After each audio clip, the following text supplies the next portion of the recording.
চট্টগ্রাম বিভাগের ১১টি জেলার মধ্যে চট্টগ্রাম মেডিকেল কলেজ হাসপাতালেই শুধু বার্ন ইউনিট আছে। ২০১২ সালে হাসপাতালের ৩৬ নম্বর ওয়ার্ডে যাত্রা শুরু করা এই ইউনিটের শয্যা সংখ্যা ২৬, কিন্তু চিকিৎসা দিতে হয় এর চেয়ে অন্তত ৩ গুণ অগ্নিদগ্ধকে। এখানে শীতাতপ নিয়ন্ত্রিত কক্ষ ও আধুনিক যন্ত্রপাতি না থাকায় রোগীদের বাধ্য হয়ে যেতে হয় ঢাকায়। বেশি সিরিয়াস, ঢাকা নিতে হবে। ঢাকা ট্রান্সফার করবো আর কি, যেহেতু ওখানে বার্ন ইউনিট আইসিইউ আছে সেজন্য আর কি। যদি এসি থাকতো একটু ঠান্ডা ঠান্ডা, এতে সবাই তো এখানে পুরার রুগী, তো একটু ঠান্ডা লাগলে ভালো লাগতো। ঢাকায় যে সুযোগ সুবিধাটা যেভাবে আছে ওটা যে চট্টগ্রামও করে সেটাই উচিত। এমন পরিস্থিতিতে অগ্নিদগ্ধদের চিকিৎসায় চট্টগ্রাম মেডিকেল কলেজ হাসপাতালের গোয়াছিবাগান এলাকায় নির্মিত হচ্ছে পূর্ণাঙ্গ বার্ন ইউনিট।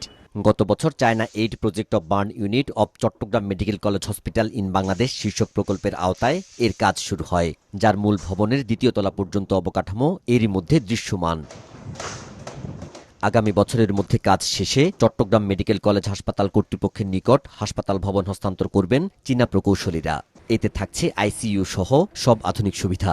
৬তলা বিল্ডিং হবে, তার মধ্যে ২তলা এখন প্রায় শেষ পর্যায়ে, আর ইউটিলিটি বিল্ডিংয়ের কাজ চলমান আছে। ওই পাহাড়কে রিটেনিং করার জন্য যে ডিজাইনগুলো ওই কাজটা কমপ্লিট করা হয়েছে।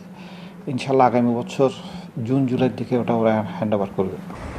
প্রকল্পের নির্মাণ ব্যয় ধরা হয়েছে ২৮৫ কোটি টাকা, যেখানে চীন সরকার ১৮০ কোটি এবং বাংলাদেশ দিচ্ছে ১০৫ কোটি টাকা। নাজমুল সাদিকি, মাছরাঙা সংবাদ, চট্টগ্রাম।